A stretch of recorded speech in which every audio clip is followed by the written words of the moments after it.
বদদোয়া দেওয়া যাবে না। বাবারা, ছেলের বাবা মেয়ের বাবারা শুনতেছেন? মনোযোগ নাই মনে হয়। মনোযোগ আছে? কখনো ছেলে মেয়েদেরকে কি দেয়া যাবে না? যত দুষ্ট হোক, যত বদের হাড্ডি হোক, বদদোয়া দেওয়া যাবে। ওই সময় দোয়া করে ফেলবেন। বেশি রাগ আসলে কি করবেন? একটা দোয়া আপনি সেট করে নেবেন যে বেশি রাগ চলে আসলে আমি এই দোয়াটা করে দিব। ভালো দোয়া পারা যাবে? কারণ বাবা মা রাগের মাথায় যেটা বলে এটা কবুল করে নেয় কে? কাবা ঘরের একজন কালো ইমাম আছে, নাম ইমাম আল কালবানি। দেখছেন এই ইমামরে আপনারা? উনি লন্ডনে একটা ইন্টারভিউতে বলেছেন, আমার মায়ের বদদোয়া আমাকে কাবা ঘরের ইমাম বানিয়েছে। লন্ডনে একটা কনফারেন্সে উনি ইন্টারভিউ দিচ্ছিলেন। তো ওনাকে বলা হলো, কাবার সব ইমাম সাদা ইমাম, আপনি কালো মানুষ, কেমনি ইমাম হইলেন? উনি বললেন, আমার মায়ের বদদোয়া আজকে আমাকে কাবা ঘরের ইমাম বানিয়েছে।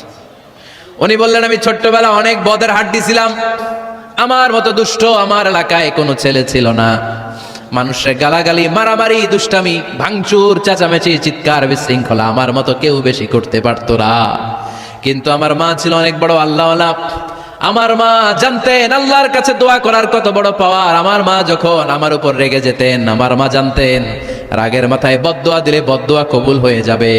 এজন্য যখনই আমি বেশি দুষ্টামি শুরু করে দিতাম, আমার মা রেগে আমারে বদদোয়া দিয়ে বলতেন, আল্লাহ তোরে হেদায়েত দেখ, আল্লাহ তোরে কাবা ঘরের ইমাম বানায় দেখ।